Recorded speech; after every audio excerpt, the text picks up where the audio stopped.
Good morning, Trinidad and Tobago. All right, let's see the third time's the charm. We're dealing with issues this morning that should be occupying everybody's mindset front and center. The issue of drug busts and ankle monitors. How do we address these two issues today? Corruption, the original word corruption, 14th century. Corruption of material things, especially dead bodies, after becoming putrid, dissolution, decay, also of the soul, morals, etc. Spiritual contamination, depravity, wickedness, from Latin corruptionem, a corruption, a spoiling, a seducing, a corrupt condition. What corrupt used to mean? They were pure substances in the ancient world. One of the purest substances was salt.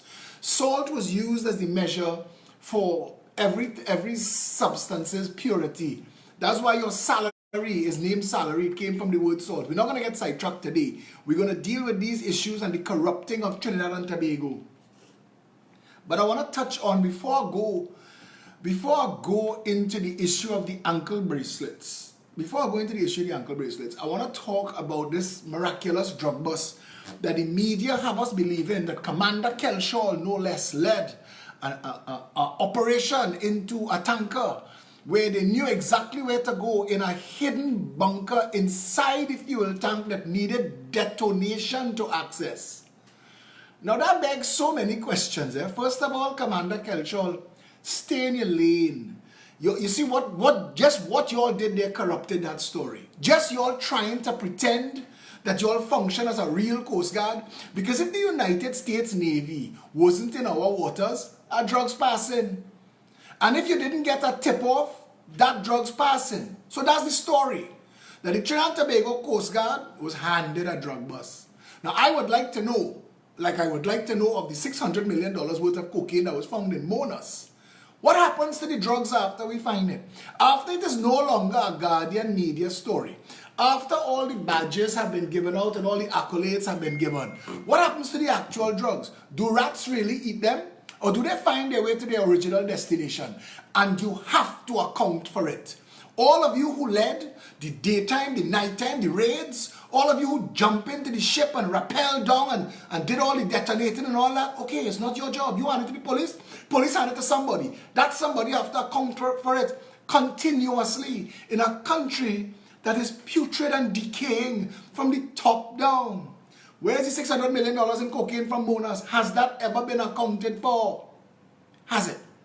$160 million worth of cocaine demonstrated on a dock. What happens next?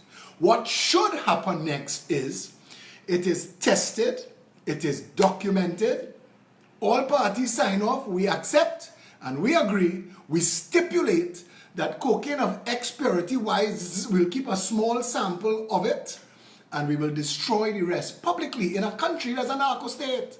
Burn it, destroy it, open it right there in the sea. I don't know if it'll get the fish high, but destroy it right there and then. You don't need to keep all, because we have no way of knowing what happens to it. But the Progressive Empowerment Party has said that should we come into government, that foreign navies and coast guards would be invited to work alongside our Coast Guard that can't find macaroni and corned beef fights Palau, that can't find diesel. And Mr. Wayne Armour, Coast Guards man, who want to take me to task for having an opinion, pump your freaking brakes, friend. My taxes and others like me pay your blasted salary. And if you're not ready to account and answer for the abject failure of a Coast Guard that cannot seem to find its own ass if it had a map and a torchlight, don't talk to me. I am way beyond dealing with public officials being paid treasury dollars from taxpayers' taxes, because 45% of all income in this country comes straight out of the taxpayer's pocket. So if you can't account for working for me, quit the job, brother, and find something else to do. But don't put God out your thoughts and question my right to question you. You're a mad ass. But moving forward, Trinidad and Tobago has a Coast Guard that can only make daring, nighttime, daylight, movie scene busts. If Big Brother here, What would have happened if the Americans were not here? How often does that tanker come to Trinidad with facilities set up to transport cocaine that needed to be detonated to be reached? And how many others are there? The Progressive Empowerment Party says create the maritime security wall, which is a virtual line in the sea, patrolled by, operated by, managed by repurposed oil barges 3 miles out, equipped with fast attack helicopters and interceptor boats and unmanned drones that could sink you if you don't stop. So that every marine craft of any kind, any shipping container, any diesel ship, any fuel ship, any type of ship, marine craft, any one of the big boys going down in the yacht club coming back from his little day trip to Colombia, anything, examine it. And you can't use locals alone because we corrupted, we decayed, we betrayed, we putrid, we spoiled. So you can't trust locals alone because junior Coast Guardsmen tell me, boss, we are diesel, you know. Boss, we are macaroni and corned beef, you know. Boss, we have the training to lock this country down, you know, boss. That is what junior Coast Guardsmen tell me. So if Mr. Kelshaw at the top leading raids and junior Coast Guardsmen telling me they could stop it, somewhere in the middle, we putrid. Somewhere in the middle, we decayed. Somewhere in our Coast Guard, our national security apparatus, we failing. Somewhere inside there. And we can't talk about it. In a country where if you ask questions of public officials as to where exactly the money I'm spending on you, because we spend $9 billion a year on national security. $9 billion a year on national security to facilitate narco state, Trinidad and Tobago. We spend $9 billion a year and nobody trusts the Coast Guard. When you go on Alert TT and government and Guardian media posts and everybody comments, everybody's. But for a handful of Coast Guardsmen who, I don't blame you, you're trained, you're wearing the uniform and you want to feel like you belong to something, but you belong to something that failing the people of Trinidad and Tobago, and an accounting has to be made. And no, an accounting won't be made if we ask Rowley in a press conference. An accounting will be made if we bring a law lord from the Privy Council, commission an inquiry into the drug trade in Trinidad and Tobago. There will be a section called Border Security and Coast Guard. And you get to speak then. If you have knowledge and information as to why and how exactly our country comes to be so porous, so corrupt, so putrid, so decayed. $9 billion. Let's move to other money. We spend between $25,000 and $30,000 a month housing prisoners, but we give our elders, our retirees, our pensioners $3,000 a month. We spend $30,000 a month to house bandits in remand yard. If you give each of those bandits a salary, $5,000 a month. If you step out of line, you make a jail. For $5,000 a month, you could like yourself outside, we save $25,000. Why that didn't cross their minds? In a country so corrupt, so putrid, so decaying, that it costs us between $25,000 and $30,000 to house a prisoner in a remand yard that nobody can explain. Why we have 19 prisoners in a cell, and why we have a remand yard system where people are in jail for 5, 10, 20 years for matters that can't get them 2 years jail sentence. Why is the whole thing broken? Why do we have a director of public prosecutions that cannot investigate and a commissioner of police that cannot prosecute? Why is the whole thing looking like it's set to fail? In a country where the Law Association has put its combined effort into fighting its Chief Justice, who is against the ropes, fighting for his professional and career and his personal reputation. Nobody minding the store. Everybody on their own business right now. But Trinidad and Tobago cannot continue this way. And to those of you who believe that any government who come into power will have to live under the same rules and under those same conditions, let me disabuse you of that notion now. It is corruption. It is decay, decrepit putridity that has it as it is. It is here, boss, hold your salary at the end of the month. Not the government salary, the salary that you are paid by the corrupting influences and those who benefit from all of the madness that goes on in Trinidad and Tobago. But a proper government with a proper justice system. Last night I spoke to Kirk Megu on a live video and I told him, I said, a proper government would have corrected the deficiencies in the Commission of Inquiry system. They would have given the commissioner far more power to summon witnesses, and if you don't come, you're held in contempt of court indefinitely. So that you would have to give evidence to a Commission of Inquiry because it's that important. And that anyone who goes out of their way to derail the efforts of a Commission of Inquiry could be jailed for contempt. Because it's that important. And a Progressive Empowerment Party government will quickly fix the deficiencies in the Commission of Inquiry system, because we need 2 commissions of inquiry fast.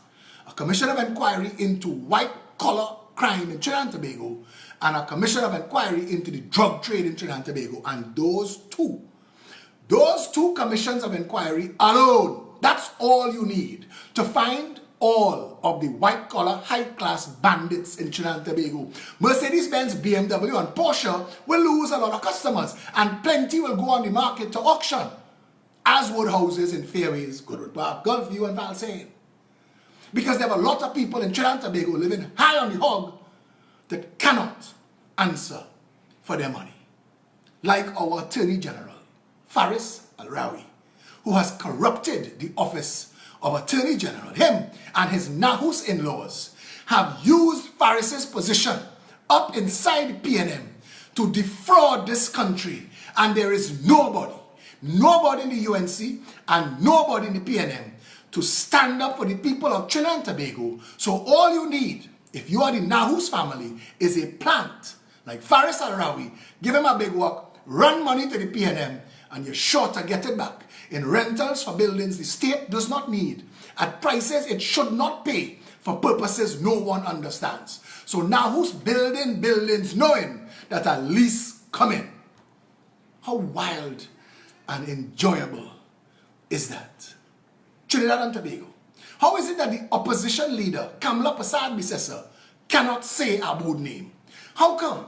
You can't lay the corruption of justice on time to the PNM alone, because the UNC was in office and renewed the justice on time contract every time and paid the $80 million a year, and fought those of us who said that that was wasting money, that for one $10 million cost, we could put the court outside the jail and end the need to run people off the road for Aboud, who never had any experience at all in justice on time. He had to buy them trucks and buy them vans and hire them guards.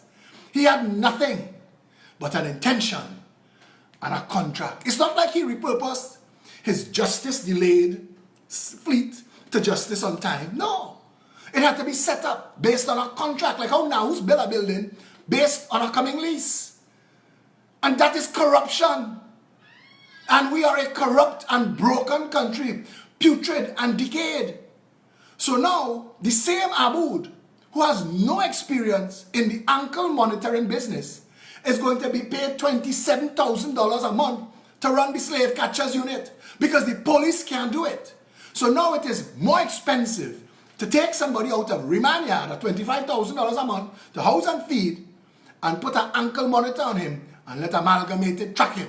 $27,000 a month. Now tell me, Trinidad and Tobago, if this rat hole that we live in is not corrupt, putrid, and decayed to the heart. And I know all the children of all the contract mafia members hate me. And I know those who benefit from contracts and they live and they servicing cars for contract mafia. A little boy who running a little Diego Martin mechanic yard and get a little contract to service a certain security company buses on Facebook talking about I too arrogant. How do you fight a country this putrid, this decayed? How do you fight a country where Kamla Persad-Bissessar, a weak and broken opposition leader, is playing games with the people of Trinidad and Tobago, because the same beneficiaries and handlers of the PNM and Keith Rowley was the same beneficiaries and handlers of Manning, Pandey, and will be the same of Kamla if she end up in that office, because all of them taking money to shut up and give contracts. And it is time we had a commission of inquiry from the top down that called prime ministers to give evidence. It is no longer acceptable, because this country is going to burn to the ground. We have no money left. They've stolen everything, and the oil price and the gas price that has collapsed for good. And the last of the little money we had, the little kakada rainy day savings, this jackass take it and can't come for what he do with it. 1,000 people get a grant. 6 weeks later, as all the house members of the plantation saying, hey, we could wait, don't worry, no man, gas and bubbling in my stomach, we love. Cannot continue a country this corrupt and it survive. And the people who are defending the corruption of the PNM and the UNC, your children will eat the bread those devils need. The PNM and the UNC are not the problem. Well, they are the corruption problem in government. But the problem is there are people who are willing to engage in open bribery for kickback for contracts. And these corrupt politicians. Last night, I found a picture in my old files that I took of the Red House from Woodford Square that showed the entire structure as it exists today, but for a coat of paint. And Noel Garcia of Udicot is using Udicot funds to hire a big shot senior counsel lawyer to take me to court for defamation for asking him if the building looks the same but for a coat of paint, what the hell you spent $500 million on it for? And how come did a former chairman of Udicot or managing director of Udicot, Agard, form a company that benefited from a $50 million contract, Soul Select, in an industry the company never played in before? This entire country is rotten, corrupt, putrid. Ask Kamla Prasad Bisesa, how come it is the Progressive Empowerment Party had to lead the charge to break the contract given to Amalgamated Security to provide private police? How come she couldn't find her voice for nothing? How come Kamla Prasad Bisesa is playing games with the speaker to fool her handful of followers? That I stand up to talk and the speaker slapped me down. But when Wade Mark was your speaker, Wade Mark's job was to slap the PNM down. So you lived with it for 5 years and 6 months. You know the system don't work. You never came to the people and say, hey, this don't work. West Indies can't play England and England bring the referee or the umpire. You know that it has to be something, the system has to change. It has to fix. Opposition members are drawing money under false pretenses. They have no work, they have no responsibility, and there is nothing that we could do. So when we go to the parliament, we dress up nice, we stand up and we say, Madam Speaker, and Madam Speaker say no, it's to stand for the media and distract you with bullshit. It is time to fix Trinidad and Tobago, and it is only if we all got very, very serious that we decide to end the putridity and the decay that is destroying the heart of this nation. There is only one political movement in this country that is arrogant enough to stand up to the corruption in Trinidad and Tobago from the top down, the white-collar criminality, the drug trafficking, the money laundering that has built empires in Trinidad and Tobago that cannot be accounted for. We can't account for it. Burgers and pizza and chicken and coffee selling by the mile. We can't account for how these people, boom. Malls, we build in malls. Trinidad and Tobago, you have to look and see for yourself that this is, and you know, because every single citizen knows. Every lawyer, every judge, every minister knows that this country broken. Every single person. They know that they live in a broken country. What they do from that revelation on is up to them. What you decide to do with your power, what you decide to do with your voice, what you decide to do with your brain is up to you. I know what I am doing with mine. I am standing up for my country, and I am bringing information to the public on an hourly basis to wake people up, to inform, educate, and empower. All the rest of the people who are holding positions in this country have to decide what their real role is in Trinidad and Tobago. Because it couldn't be this decayed. It couldn't be this putrid. It couldn't be this wicked, this contaminated. It couldn't be this fouled without corruption in every aspect of state management. And without a commission of inquiry, we won't find the corrupt professionals, the corrupt businessmen, the corrupt politicians, the corrupt public office holders, so that we can prosecute and jail them. From a commission of inquiry, the director of public prosecution should be given 6 months to act on the recommendations of the commission of inquiry or answer. All of that needs to fix. All of that needs to change. We cannot continue along and allow Keith Rowley to be challenged for Las Alturas when he was the Minister of Housing, and his head of HDC at the time, Noel Garcia, refused to testify in the Commission of Inquiry that would have sunk Keith Rowley. And at that time, the head of UDCOT was Winston Agard.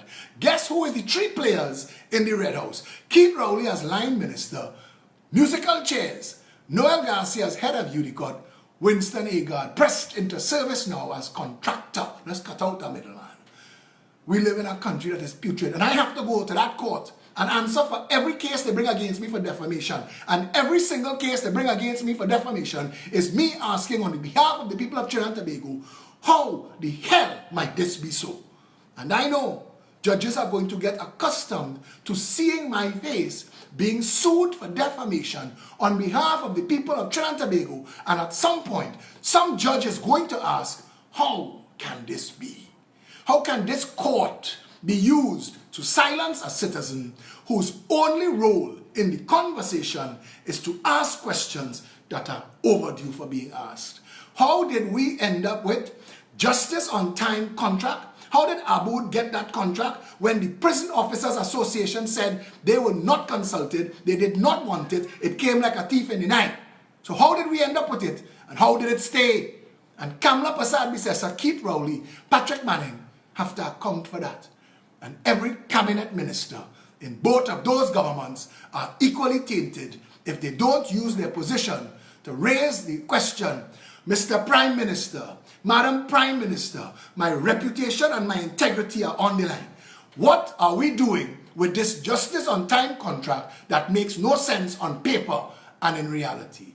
The Trinidad and Tobago that you want is possible and it is achievable, and it is 1.4 million of you all that have allowed yourselves to be cowed into corners and to accepting bullshit. Like telling you something, the days the bullshit done.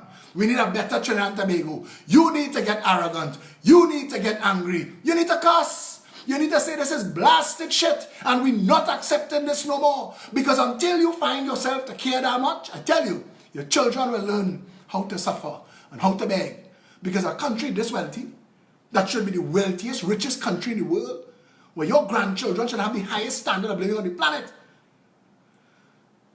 they'll be twirling batons and packing fries for eternity.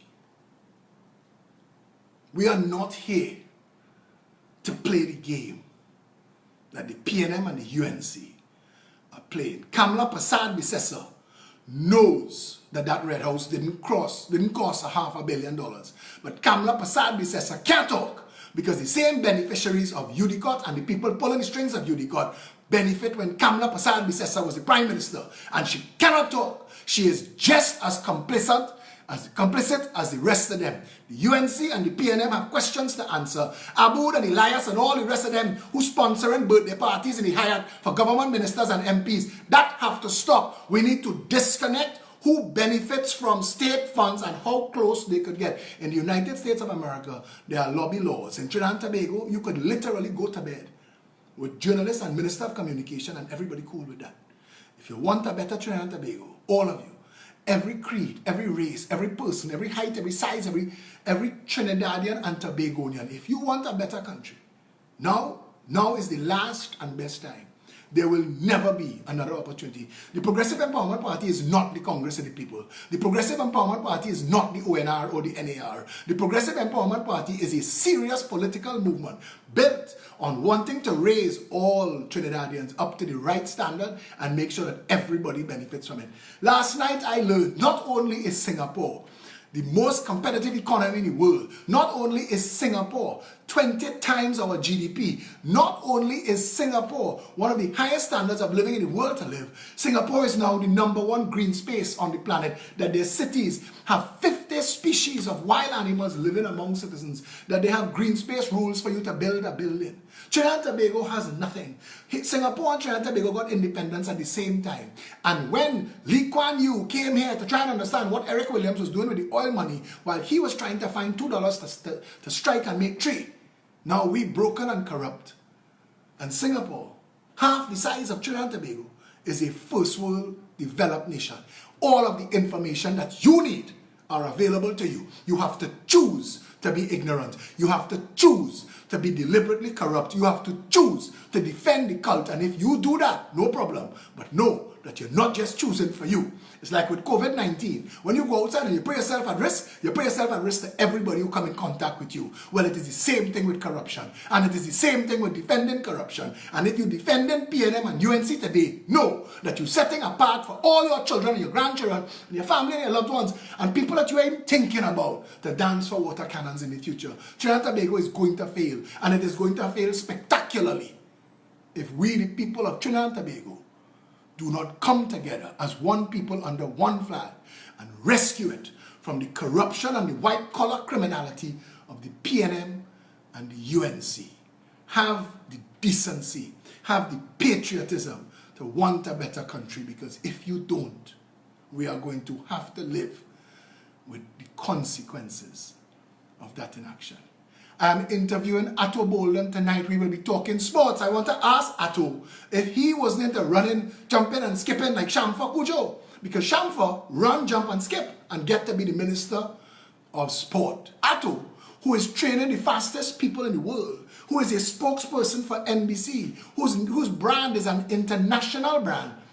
He can't be Minister of Sport. Not in a country this corrupt. But we will talk tonight. Until later, stay safe, Trinidad and Tobago.